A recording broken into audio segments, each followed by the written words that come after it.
There we go. Okay, so as I've said, today's content is about building team accountability. And I think this is a really important one when we think about TED, and something which has really sort of come to light with some teams who've perhaps stalled with TED over the years, that they found it difficult to build that accountability into that team, that shared ownership of the work that they're doing on TED. So what I'd like to explore today is a few key learning points from our perspective as support practitioners, how we can help leaders and teams take personal responsibility, also how we can help support that sustainable continuous improvement culture through TED and through the work that we do. And the hope is that today we can get that understanding of, firstly, why accountability matters, how it really does make a difference for the success that teams can have, and identify maybe some practical strategies, which I know some people have been putting in the chat, so some really great examples. We'll also look at our role as practitioners, so thinking around what are the specifics that we can do that can help to embed that culture in the way that teams work. So in terms of the sort of why around this, I think when I first thought about doing this sort of session, it actually came from one of our team leaders who was asking for TED support resources, TED Toolkit resources on accountability, because it was a leader who'd tried TED once before and was someone who really bought into the approach and the methodology. They wanted to use the toolkits. They'd tried some toolkits with the team. And they really wanted to harness that power of the team. But despite their efforts, they still had concerns over team motivation and perhaps shared commitment to the things which they were trying to do through TED. And I acknowledge this isn't a unique situation. It isn't just a one-off team. I think I've seen similar teams over the years, both before we developed TED at Lancs Teaching and teams who perhaps used TED maybe once before, and they've struggled with the question of how do we engage with the whole team in a way that encourages this collective accountability. And there's 3 points on this slide where we can see the typical TED cycle that teams go through. And I think these are three main areas that can sometimes undermine a leader's ability to influence that shared accountability. So the first one we've got at the top is this idea of ownership can sometimes default to the team leader or to OD. And this happens in this feedback stage. When teams get to that feedback stage and they're talking about the results, there can be a danger sometimes that teams see their results as the responsibility of others outside the team, or sometimes just the team leader themselves. I think it's really important at this stage that you start to use that sort of language around how do we own this? You know, this is our results. These are our actions that were coming out of this as well. So it's about creating that shared responsibility for whatever does come out of a TED result. It's important that we remember that a TED survey just gives a snapshot at one point in time for a team. So whilst it will give you an idea of where you're at today, it's not fixed for a team. And this is why we have this continuous improvement practice and this cycle within TED, because the idea is that teams can start to decide what can we do that can move us from where we are now, what that snapshot in TED gives us, to where we want to be. And if necessary, let's have that conversation around what do we want these results to look like if we repeat this process in 6 months or 12 months time. The second point that I put in here is around when teams start to set the plan into action. So sometimes I've seen teams create action plans. They've maybe generated energy and created some really useful action plans through the TED feedback session. But once the team leaves that feedback session, the work can sometimes be forgotten as they often get consumed by the day-to-day pressures that we know so many NHS teams are under. And sometimes they don't have that typical routine which engages with TED. It's maybe a one-off thing that they do once per year, and they don't sort of check in on it in between times. So I think it's really important that teams think around how can you keep the things that you decide in TED part of that regular agenda for conversation? How can we keep it part and parcel of that day-to-day practice that we have, or maybe is there some sort of weekly or monthly check-in where we'll get a chance to reflect on our progress?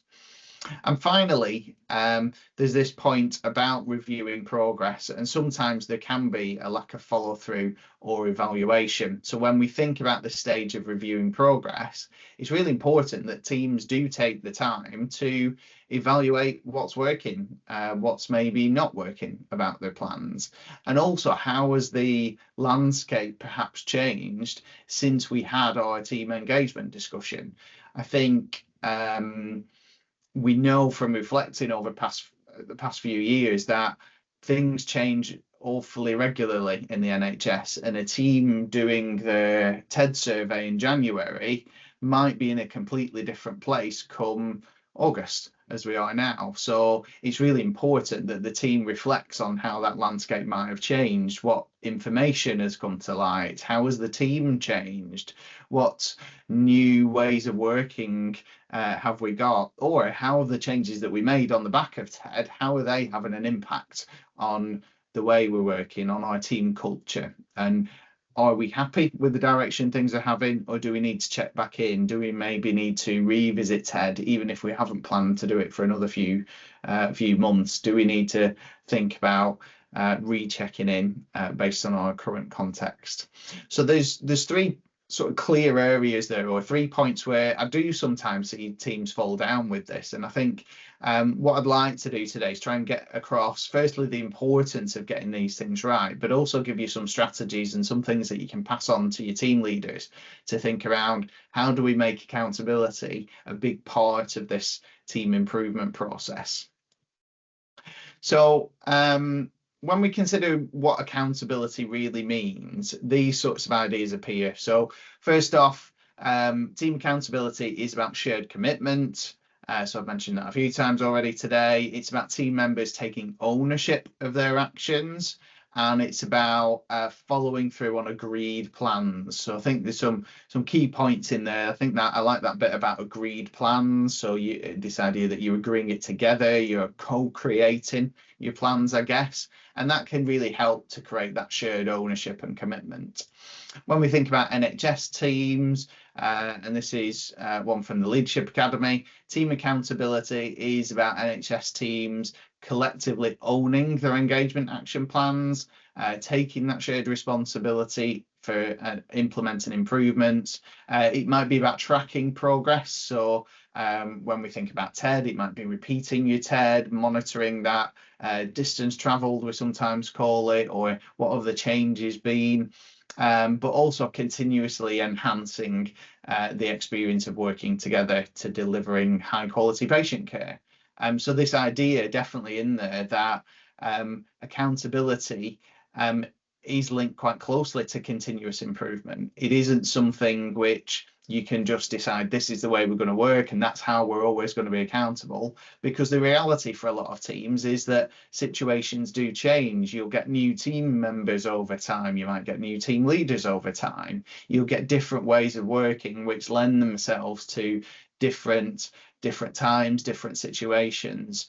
So with a continuous improvement style process, you are creating this environment where teams can regularly reflect on how well they're doing. They can regularly sort of tweak the direction and make the changes that are appropriate for the environment that they're in.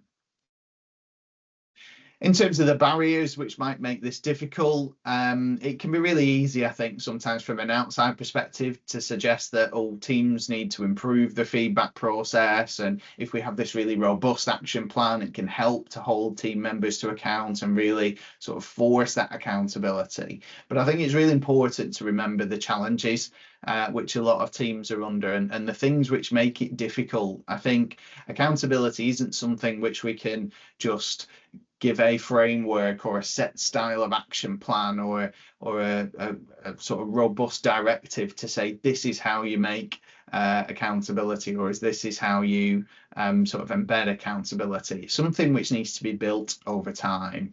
And some of the things which make it difficult to embed accountability can be these factors on the slide here. So often low psychological safety in a team can make it challenging to ensure that feedback is perhaps representative of team members.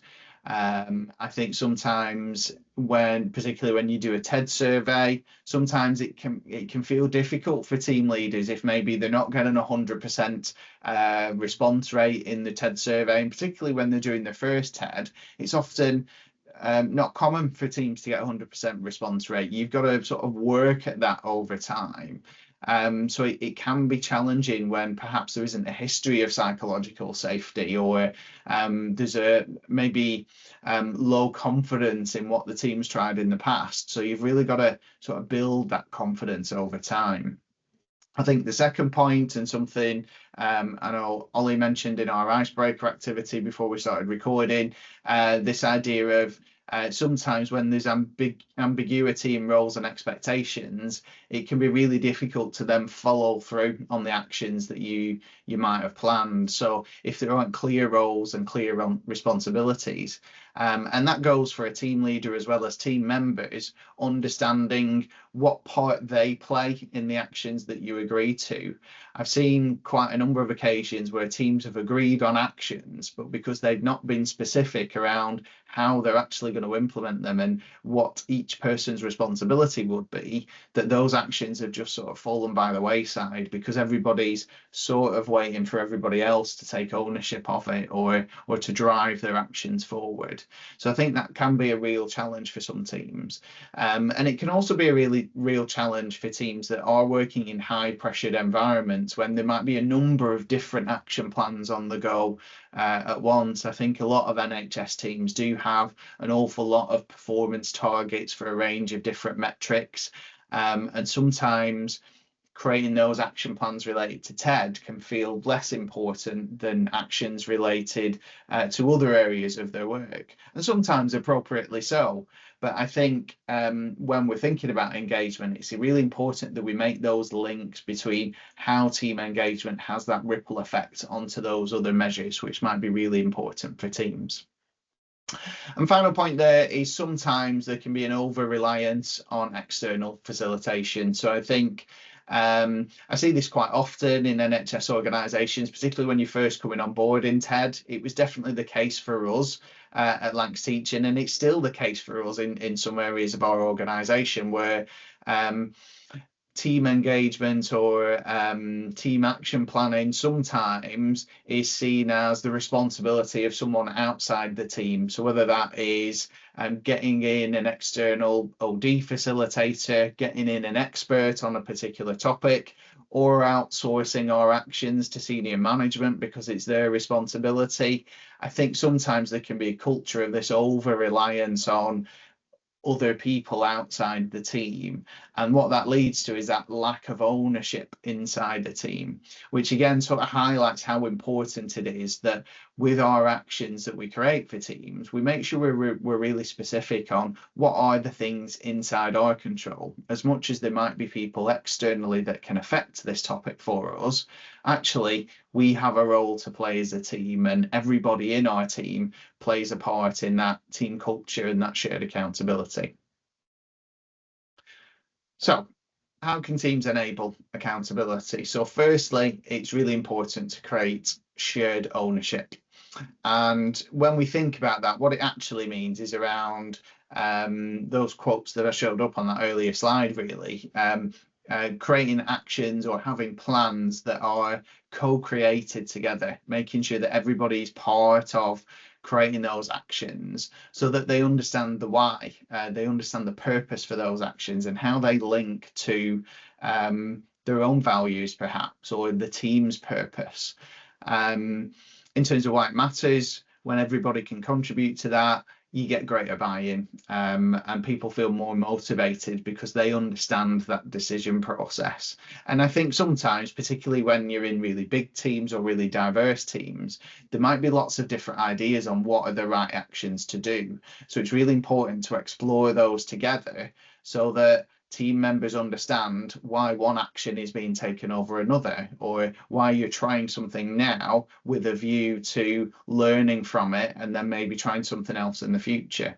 And I think TED can really help that, because those results for your first TED survey give you that starting point. It helps to prompt those conversations that aren't just leader led. It's about the team's voice and every team member having an input into that TED survey that influences that conversation to be around the things that are most important to that team.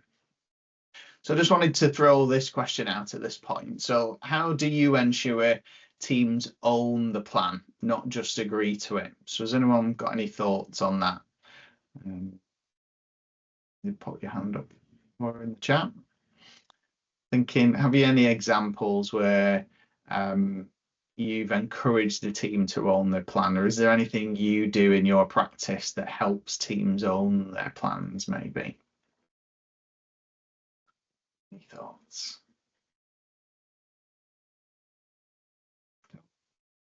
Okay, I'll help you out on that one. So some things I have seen done in the past, and some things we've got in the TED Toolkit actually, is sometimes it can help to have a bit of a shared contract. So I think in OD, when we think about OD consulting, we might think about how do we contract with a team.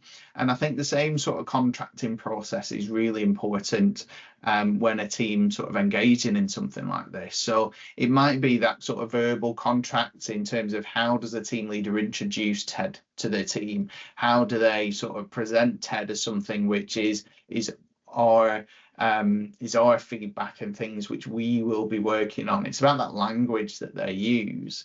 But also in the TED Toolkit, we've got things like shared team culture contracts and shared team commitments. So if you search for those sorts of things in the toolkit, those sorts of things can help.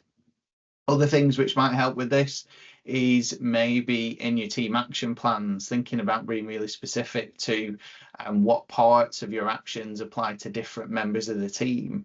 And this might be sort of linking that to the personal responsibilities of individuals within the team, but also thinking around how are we going to hold each other to account and how are we going to commit to future engagement work. So this might be how we encourage teams to sort of engage with the whole TED process. And that isn't just about sending the survey, having the conversation, but thinking around what follows on from that. What do we do next? How do we check in? And when are we going to commit to revisit this? I think that can really help with that shared ownership.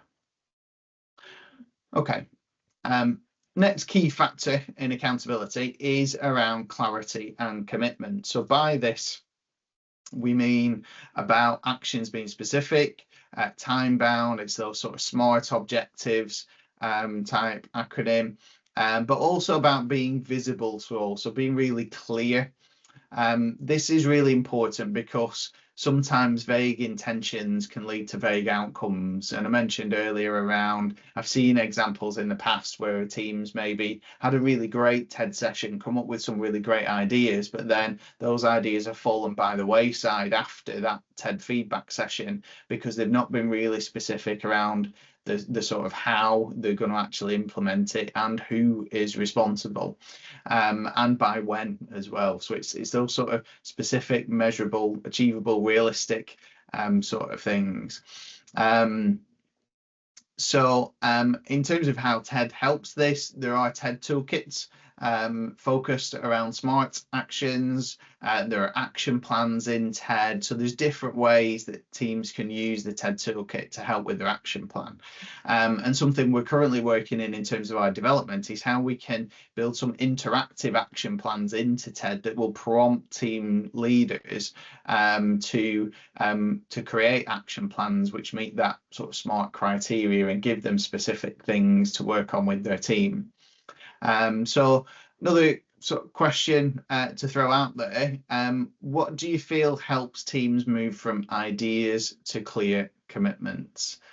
And again, pop any ideas that you might have in the chat, or feel free to come in if you prefer. I notice, Chloe, you've popped in the chat. Lots of your managers have added TED to regular meeting agendas to keep TED alive. Yeah, brilliant. Yeah, I think on that last point around that sort of shared ownership. I think reinforcing that regularly, I think is really good. I don't know. Do you want to come in, Chloe, and just share, how you've seen teams use that? Yeah, I think there were, like you said previously, about kind of barriers around lots of activity at the start, doing the survey, having a look at the results, and then lots of managers who, when they came back around to kind of thinking about rerunning TED, said, "Oh, I haven't really done anything with it since we initially looked at it." So we kind of asked the rest of our managers, "Well, what have you done to kind of keep that alive?" And lots of them said, "We add it as a regular agenda meeting. Meeting agenda item." Yeah. Um, and and that just keeps it in everyone's minds. It gives the manager accountability as well to kind of carve out that time for it, or to have something to discuss. Yeah, and those are the managers who seem to have had the biggest success with TED and have made the biggest difference are the ones who've just done like little and often, like nudging in the Mhm. right direction, rather than kind of big things and then nothing. Yeah. Yeah. So yeah, I think that's a really great idea, and I think you're right. That sort of little and often, just regularly reinforcing and just really keeping it in people's minds.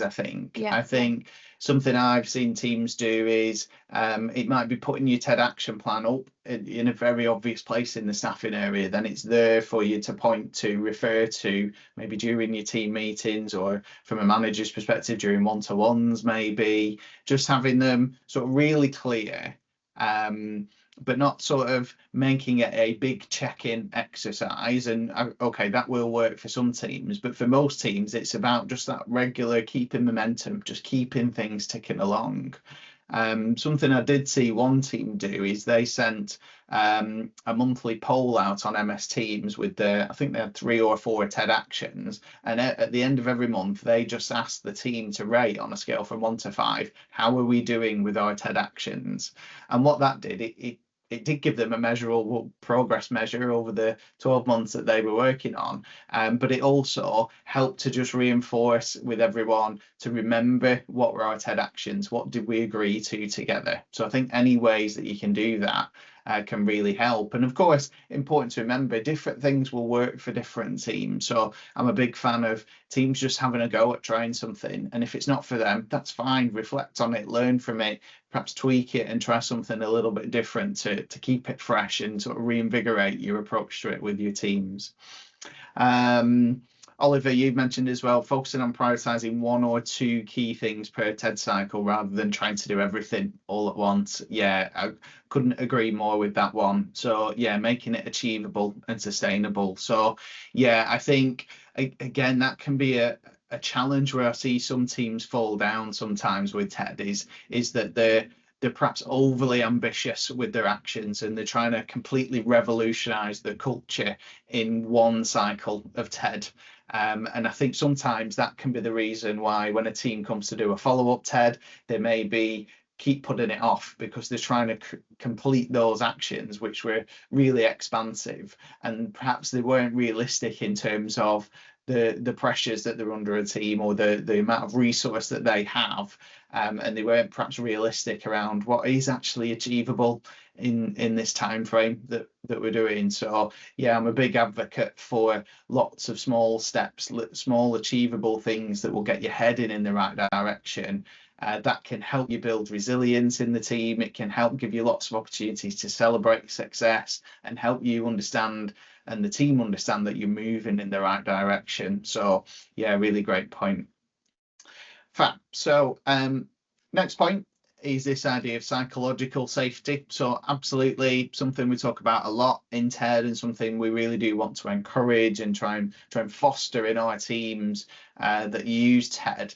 But when we think about psychological safety, what we mean is creating an environment, a culture where team members feel safe to speak up, where challenging ideas is encouraged, but doing it in a constructive way, which is inclusive and supportive of different viewpoints, and also admitting when things aren't working. So being okay to say, okay, we've made a mistake here, or we've tried something and it didn't quite work. And I guess that idea of a learning culture can help with that, because there's the idea that you've never really arrived at the true answer. The reality is we'll get better and better, and we'll learn, and situations will change, and we'll change with it, and we'll become more dynamic as a team in terms of how we work together.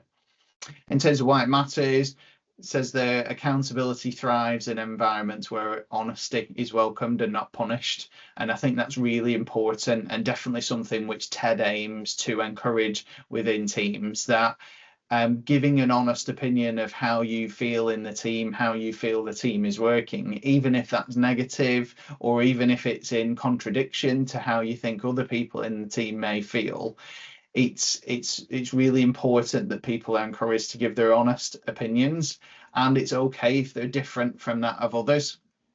And I think the way TED helps this is that TED conversations are designed to be open conversations, but in a psychologically safe way, because of its anonymity in terms of the way the survey is put together. And the recommended approach for team leaders is that everything that's in the survey is approached holistically. So it's around it being everyone's responsibility, whether you're that person with a really positive view of the team, or you're a person with a really negative view of the team. You might be in conflict in terms of your perspectives, but actually it's both people's responsibility, and it's everybody in that team's responsibility to create that shared culture of psychological safety. So a question on this slide is, what signals do you see when a team feels psychologically safe?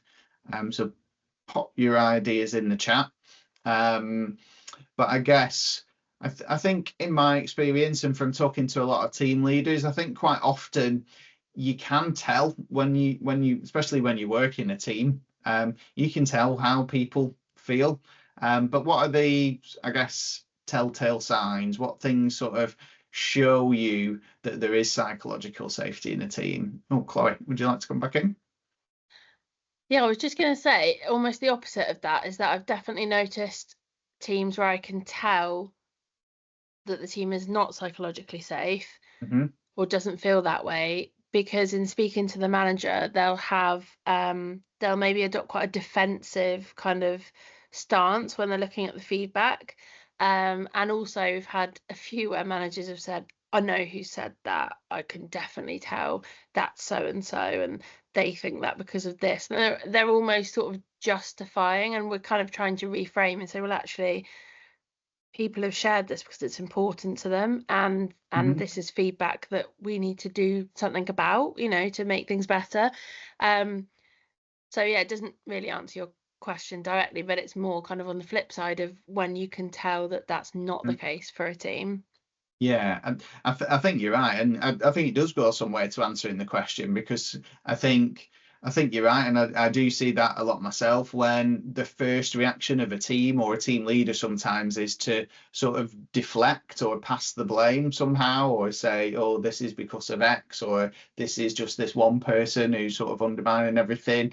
And I think the coaching approach is then to try and move them to a stage where you say, where they're thinking around, okay, well, how have your actions contributed to this? What is it that you can do to help this situation? And it's about owning it, even if it is something that's external from the team, thinking around, okay, let's acknowledge it and take ownership of the situation we're in, and think, right, what's our best way of moving through this, or helping each other through it. So yeah, in terms of the things that do signal psychological safety, is when a team might see that feedback, or a leader might see that team feedback and say, okay, how can I work to improve this? What is my role in doing this? And how can we work together to move past this? And really, the idea with TED is that it shouldn't matter who said what, as much as sometimes in the free text comments you might have a good idea who said what, but it shouldn't matter. That's a person in our team, and we're all part of that team, so we all have a responsibility to work on it. But yeah, and the knock-on impact as well. So we've had quite a few managers who've maybe told their own manager that they're doing TED, and their manager's been very keen to see the TED feedback, and then when there's been even slightly negative or constructive comments in the leadership sort of space, that manager is then potentially doesn't feel psychologically safe with their own manager to share that feedback from the team, and so it kind of has a good knock-on impact. Yeah, that's something I've just kind of noticed recently. Absolutely. Yeah. And again, I see that quite often as well. And I think sometimes it comes from a place from a team leader's perspective. I think often it comes from a place that they've got very high expectations of themselves, and then they feel under threat when they recognise that things aren't going as well as they'd like them to do. And I think often the majority of team leaders are trying their best across everything, but it's about sometimes being open with your limitations. And I think sometimes, often I've seen it when I've coached team leaders, that when the sort of mindset changes, or the penny drops around, this isn't all your responsibility, it's the team together. And I'm often saying to team leaders and to teams that element of leadership in TED, although the questions are related to your leaders, actually the team has a big part to play in that. It's something you all contribute to. And it's never just one person's responsibility to fix. So I think it's really important, and think about our roles, which I'll come on to in an upcoming slide.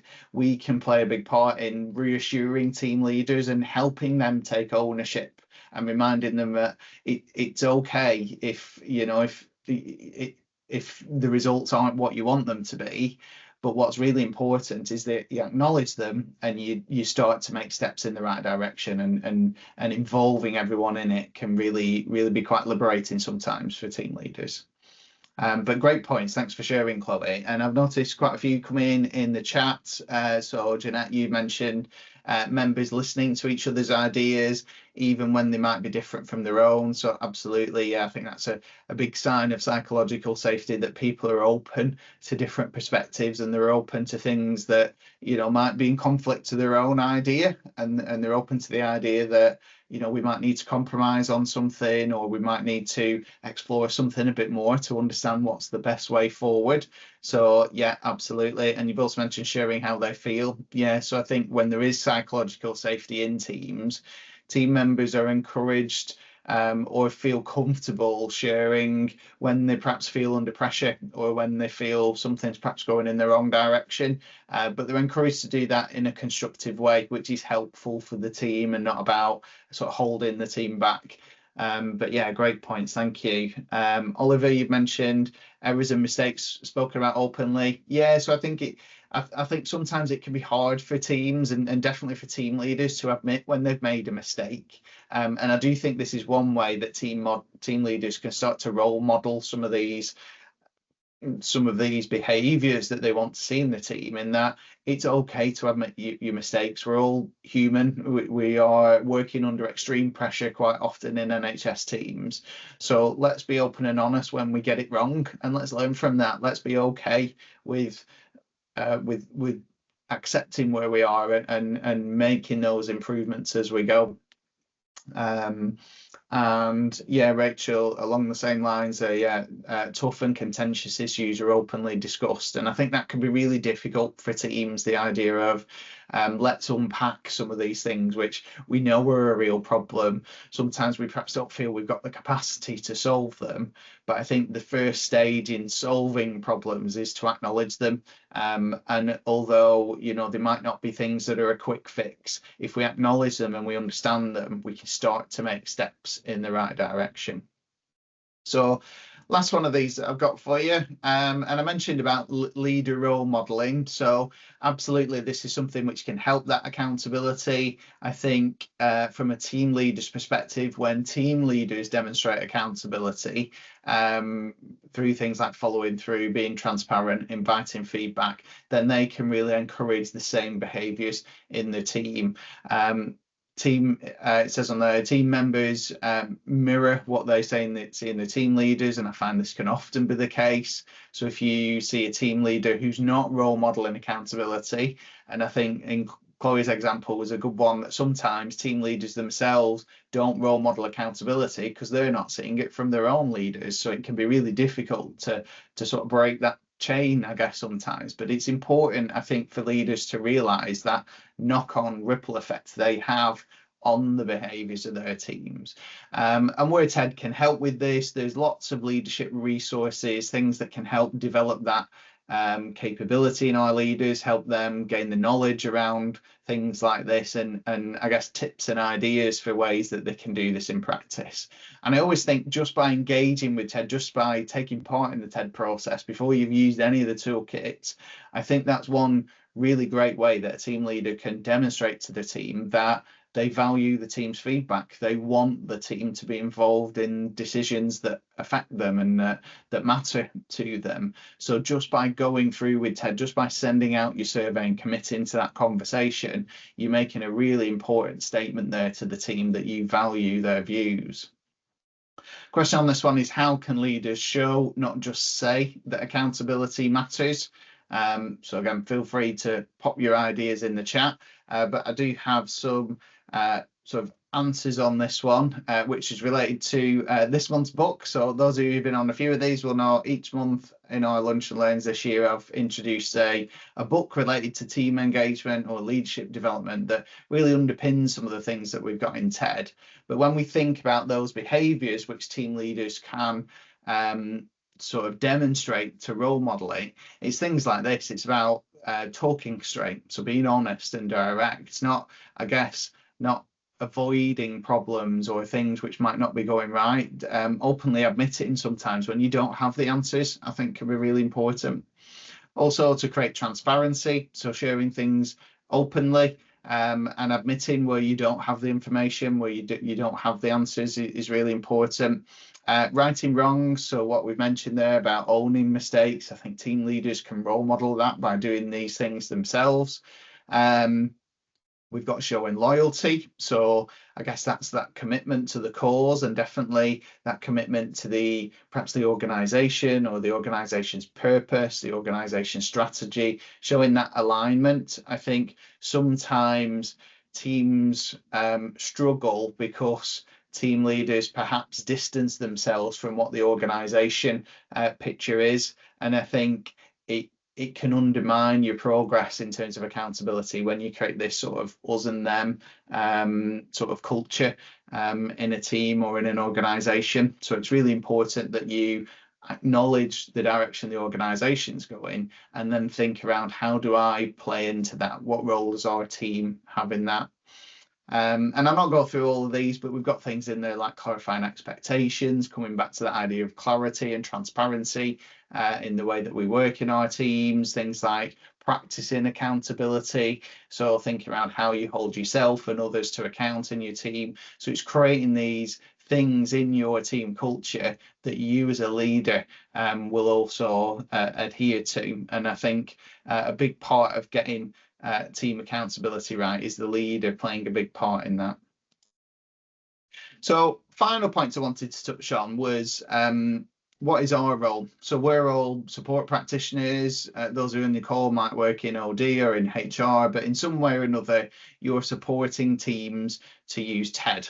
And I think there's lots of things in the way that we work that can help us embed accountability in our teams. So the first point here is about creating a cycle of continuous improvement. I think it's important to acknowledge that accountability isn't a quick fix quite often for a lot of teams, but it's about gradually improving and learning together. So we can create that cycle of continuous improvement by reinforcing best practice, by encouraging teams to regularly reflect. And TED gives you that structure to do that, so that it gives teams that confidence to know that they're approaching it in the right way. But it can also give you that confidence that when you step back your support, the team has that direction and that structure around what they do.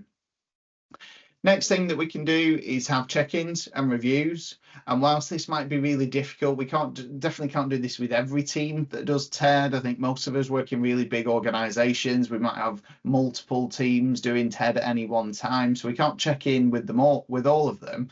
But what we can do is create opportunities to check in and make points of checking in with perhaps the teams who need it most. So things that we can do is maybe set up informal check-in opportunities, maybe drop-in sessions. We can run things like community events in our organisation. We can run team leader workshops, or maybe look at our TED data as well, and look at what is that big data telling us as an organisation. Where can we provide support, or are there particular areas of our organisation where we want to target some of those support offers, or specific topics we need to support. So I think that's definitely something that we can do. Next one is celebrating progress as well. So it's not just about checking where things perhaps aren't going well. It's also really important to highlight and recognise when teams are getting these things right. So I think this can be a really important part of reinforcing sort of those positive behaviours, those positive steps that teams are making. And ways we might do this is maybe sharing things like case studies across our organisation, maybe news stories. It might be social media posts that teams put on. I know some organisations have things like staff awards where they'll build some of their TED work into that, or it might be other forms of recognition. But generally, any ways that we can sort of reinforce that shows that, first of all, we're giving those teams that recognition, but it also demonstrates to other teams what are the good practices which we encourage and we really want to celebrate as an organisation. It creates this sort of positive culture throughout the organisation. And final point on here is that we can help to create peer accountability. So this can be a really powerful factor in generating shared engagement. So encouraging strong links between teams, and definitely across team leaders as well. We can help to foster a culture of shared accountability. So things you might do is maybe set up leadership networks, communities of practice. You might have engagement events that can help to grow that culture and help to grow your network of teams and team leaders. And I think it helps to break down some of those barriers of silo working that we often get in the NHS, when teams can see how others are maybe have similar challenges but also are engaging in similar work that they are, and TED can be that common factor often that you use to bridge that between teams. So as we come up to the end, I just wanted to signpost some of our TED toolkits which align with this particular topic. So some of you might have used some of these. So first up, we've got our team charter canvas. So this is I guess it's a team purpose activity which is designed to help teams review their culture and purpose. It gets teams to think about the different factors which make up their team culture, and it encourages them to create a one-page team canvas, and it gives them a template to do that. And this can be a really great thing which teams can refer back to. So it might be something they bring into those regular team meeting agendas, or that they have up on the wall in the staff room that they can refer back to. Another way of doing that is through our team action plans. So I think there are 3 or 4 perhaps different templates for team action plans in TED. And a lot of these do guide teams towards these SMART actions or action plans which have specific responsibilities for team members across the team. So I particularly like that one. We've got a screen clipping on there that says, as an individual, I will. So it really makes it clear how we've got these TED actions, but this is the specifics around what it actually means for us as individuals. And it might be things about the way we communicate, the types of behaviours, how we engage with different parts of our team practice. So our team action plans are a really great way for teams to create that shared accountability, but they're only as good as the way that you use them. And I think, coming back to what we were saying earlier, it's really important that teams think around, how are we actually going to use this action plan as maybe a bit of a living document that we refer back to regularly. We update, we maybe try things and adapt things as we learn together. And also, at what point will we say, okay, let's draw a line in the sand under this action plan, let's revisit TED, and then reflect on whether these are still the right actions, or whether we want to work on something else now that time has changed and maybe our situation has changed as a team. And final one on there is a new one that I've created linked directly to this session around role modelling accountability. So based on that book from Stephen Covey, some of those key points for team leaders. It's a leadership resource, this, and it outlines those key factors that team leaders can think about in their own practice that can help to encourage accountability throughout their team. So all of those are available in the TED Toolkit. You can search for those through the search feature, and please do share them with your team leaders. Okay, so to summarize, team accountability is it's a part of team culture, and it's an important part to try and encourage in teams culture. Leaders definitely have an important role to play, but as I said earlier, remember, it's not just the role of the team leader. They need to think around how they can encourage it and role model it, but also think around how can we encourage the team to do that. And final point there is really for us as practitioners. So we can support best practice. It's always important to think around the level of support. We don't want to overstep so a team becomes reliant on our support, but we want to guide teams and give them that structure and that recognition as well, so that teams know that they're moving in that right direction, and they're sort of demonstrating those best practices that we encourage in our teams.